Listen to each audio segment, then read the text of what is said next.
La Croix-Rouge nous confirme la mort de mon frère Brahim, survenue lors de la prise de Strasbourg. Quant à Tahar, elle n'en trouve nulle trace en Allemagne.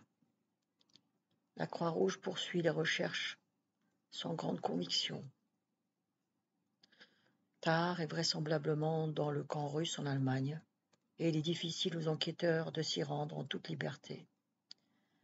La thèse officielle de la disparition de mon frère est qu'il a dû être envoyé en Russie, travailler dans une usine sans doute. Passé le premier choc, la triste réalité des préoccupations quotidiennes reprend le dessus dans toute sa rigueur. Pour moi, ces deux disparitions ont comme conséquence de m'enchaîner irrémédiablement au Douar. J'ai maintenant la responsabilité de deux familles. Brahim et Tahar laissent chacun derrière eux une veuve et 4 enfants en bas âge. Le temps que les aînés soient en mesure de faire vivre leur famille, je dois assurer la subsistance de tout ce monde durant de longues années encore.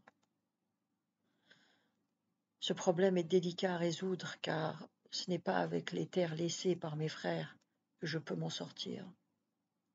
Je suis vraiment loin aussi de trouver une solution satisfaisante. Sur les 10 hommes mobilisés, je suis le seul à être entré. Cela n'est pas sans poser quelques problèmes dans la vie du Douar. C'est une véritable hécatombe. Pendant les 2 années de guerre, le Douar a trouvé des expédients et réussi à récolter un peu de blé. Durant notre absence, le jardin n'a produit aucun légume. Les familles dont l'homme a disparu sont sans ressources. Maintenant, il s'agit d'organiser rapidement la vie du Douar. Selon les anciens, le Douar a déjà connu un tel drame après la Première Guerre mondiale.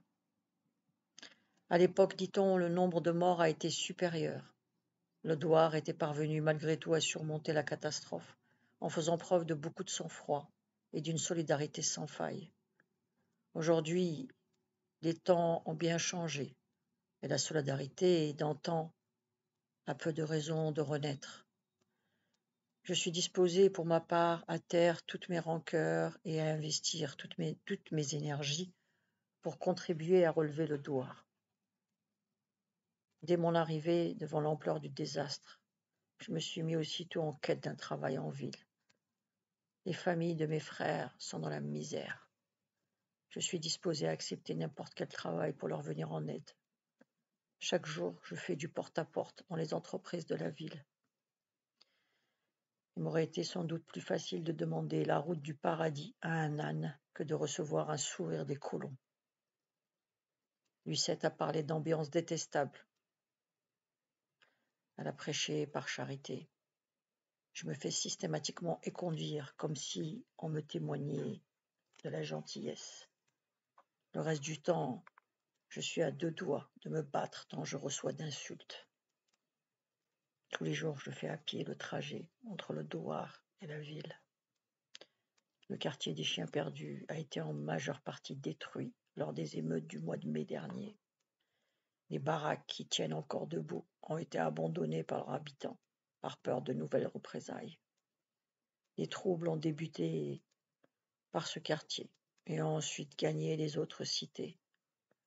Toutes les nuits, les colons, armés de fusils de chasse et de bâtons, organisent des expéditions punitives dans le quartier.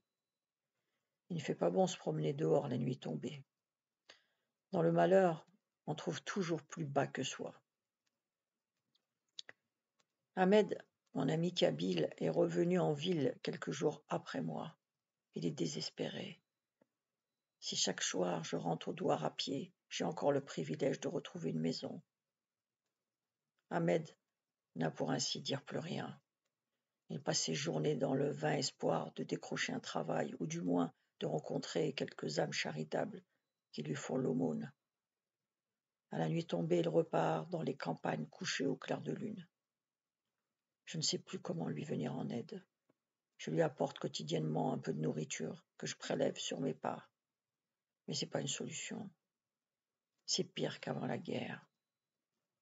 La haine luit dans tous les regards, et il est impossible de ne pas la remarquer, même pour un aveugle. C'est un climat épouvantable, chargé d'une violence inimaginable pour des êtres humains. Puis un matin, je comprends que mon entêtement à chercher du travail en ville est suicidaire. Sur le chemin, je trouve Ahmed étendu sur le bas-côté, à moitié mort. La veille, il s'est attardé un peu plus longtemps que d'habitude, et les colons ne l'ont pas épargné. En se traînant comme un misérable jusqu'au chemin menant à notre douar, il s'est écroulé à bout de force. Il a passé la nuit dehors sans que personne ne le remarque, qui est d'ailleurs assez fou pour sortir le soir, au risque de se faire tuer. Il perd connaissance avant que nous ayons atteint le douar, et je décide de ne plus remettre les pieds en ville. Peu avant ce drame, j'ai eu une longue entrevue avec Rabat. Comme de bien entendu, il m'a adressé un tas de félicitations, tant sur ma conduite au front que sur le plaisir qu'il avait de me revoir en vie. Ensuite, il s'est inquiété de la mauvaise fortune de la famille, à cause de cette guerre qui avait coûté tant de morts à notre douar. Bien sûr, il avait déjà envisagé plusieurs solutions de rechange et échafaudé divers plans, tous à son avantage. Par précaution et avant de les soumettre à l'assemblée du douar, il tâtait le terrain afin d'évaluer le degré de ma coopération au sujet de ses projets. J'avoue que ses intentions me soulevaient le cœur. Il n'avait pas pris la peine d'attendre que le temps apaise ma douleur. C'était la faute de ce sinistre personnage si notre douar avait été décimé, et lui ne se souciait que de la manière dont il allait en tirer profit. Son attitude me répugnait. Il n'avait aucune pudeur. J'ai eu à plusieurs reprises l'envie de l'insulter pour son comportement. Mais quiconque ne connaît pas Rabat ne pourra jamais comprendre la puissance des démons de l'enfer sur notre malheureuse terre. Le banquier m'a dit à son propos: il est de la race de ceux qui ont le pouvoir d'échanger le bonheur d'un homme contre la misère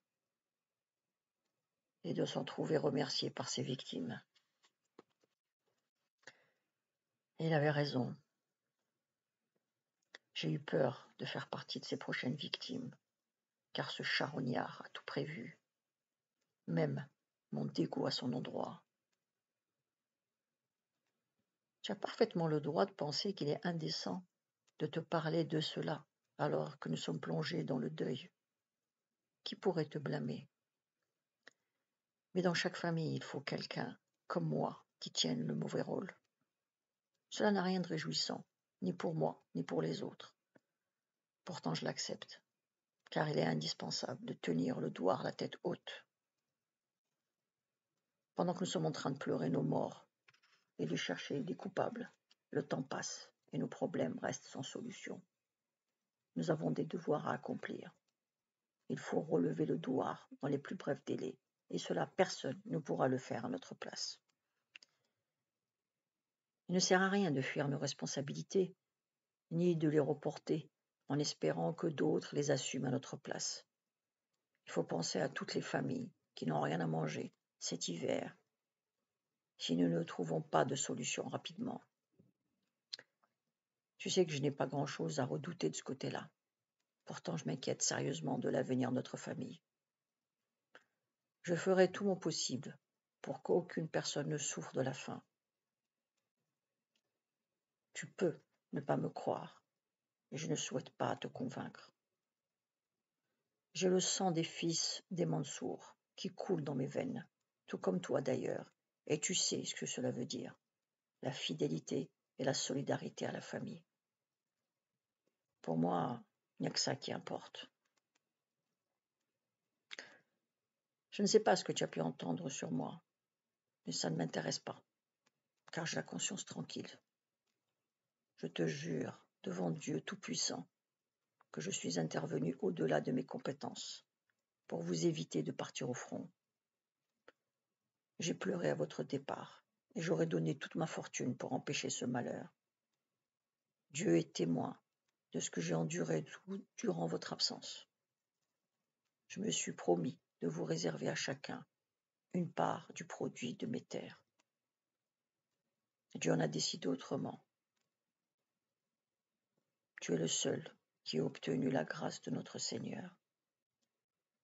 Je le conçois comme un signe du destin. Tu as toujours été de loin mon préféré au douar, et je crois te l'avoir prouvé par le passé.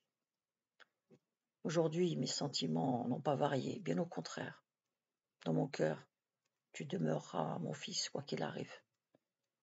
Je loue notre Seigneur de t'avoir ramené vivant auprès de ceux qui t'aiment, et je vais tenir mes promesses. Je te donne ma fille Nadia en mariage.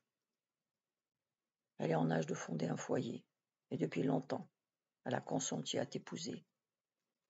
Tu n'auras pas à te tracasser. C'est moi qui prendrai en charge tous les frais de la noce, et ceux de l'installation de votre maison. Il est tout naturel que j'agisse ainsi, et jamais je ne veux entendre parler de reconnaissance de ta part. Dieu est témoin. Je te donne ma fille, parce que tu es le meilleur parti qu'elle puisse trouver. Satan n'aurait pas fait mieux. J'étais sur mes gardes. J'avais prévu toutes sortes de basses combines, mais pas celle-là. C'était une manière radicale de balayer le passé en un tour de main, un moyen sûr de sceller une alliance qui m'écartait définitivement de son chemin. Pourtant, j'étais coincé. Il m'avait promis sa fille, et il tenait parole. Je ne pouvais refuser avec 10 personnes à charge. Je ne disposais en tout et pour tout que de quelques arpents de terre aride, et la perspective de sortir la tête de l'eau était réduite à l'épaisseur de mes semelles. Mes chaussures étant sur le point de rendre l'âme, la cause était entendue. Au point où j'en étais, toute proposition me permettant de me nourrir et de nourrir la famille ne pouvait qu'être bénie. Contre toute attente, la ville a fermé ses portes à l'indigène que je suis. Alger me tente bien. Le salaire que m'a promis le banquier est suffisant pour 4 ou 5 personnes, mais pas pour 10. Et puis il y a la terre de mes frères à travailler. Je sais qu'à terme, je devrais la lâcher dans le cas d'un départ pour Alger. À l'idée qu'elle tombe dans l'escarcelle de Rabat, j'ai des cauchemars. Je n'accepterai jamais de lui céder la moindre parcelle. Dussé-je être enfermé au bagne. C'est un point d'honneur qui guidera dorénavant tous mes rapports avec lui. J'ai demandé un délai de réflexion, en invoquant les contre-coups de la guerre. En réalité, je n'ai strictement rien à méditer. Ma décision est toute prise. Je ne suis pas en position de négocier quoi que ce soit avec Rabat. Refuser le mariage serait une folie.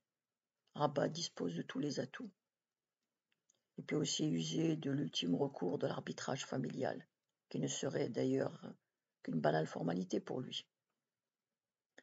Les anciens trancheront en sa faveur et me désavoueront publiquement. À ce stade, je n'aurai plus qu'à m'exécuter. La réputation de sa fille est sans reproche, et je n'ai aucun grief contre elle.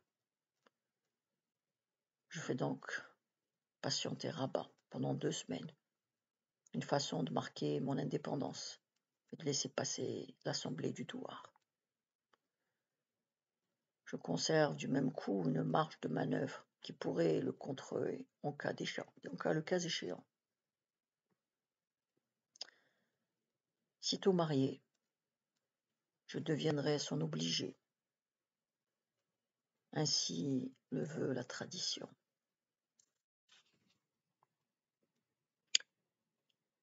La suite demain à la même heure. Vous pouvez vous abonner.